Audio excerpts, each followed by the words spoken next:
arzon narxga yaxshi BMW olaman degan akalar, bu video sizlar uchun. BMW Y46 kuzovi sotilayotgan ekan. Akam o'zim podpischigim. Pul zaril bo'lgani uchun oldimga kelibdilar, mashinani qo'yib bering deb. Xullas narxini $7000 dedilar, lekin men ko'rganimdan keyin srochniy sotaman desangiz 6200 ga sotsangiz bo'ladi dedim. Shu narxga rozi bo'ldilar. Mashinani komplektatsiyasi oddiyroq, kojinli salon, elektrosiklopodiyomligi bor, ikkita eshigida oldida magnitofonlari bor, kondyorlari bor. 99-yil, 327 ming probegi.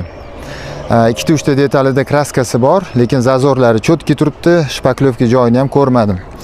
Bagajnigini ham ko'rib olamiz. Bagajnigi ham akkuratniy turibdi. Zapchastlar yo'q. Bu degani mashina rostdan ham zo'r holatda, chunki bir xil eski mashinalarda bagajnigida to'la zapchastlar bilan yurishadi. Bu yoq tarafdan ham ko'rib olamiz.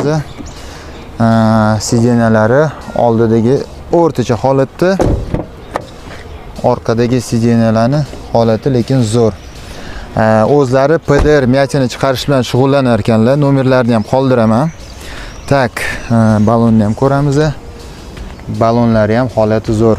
Xullas, BMW olib minaman deganlar uchun zo'r variant.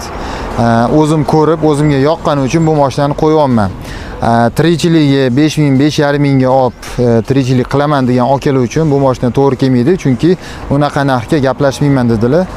Nomerlarni qoldiraman, o'zlari bilan gaplashaverasizlar. Bilasizlar, drift haqida, avtosport haqida kontent qilaman.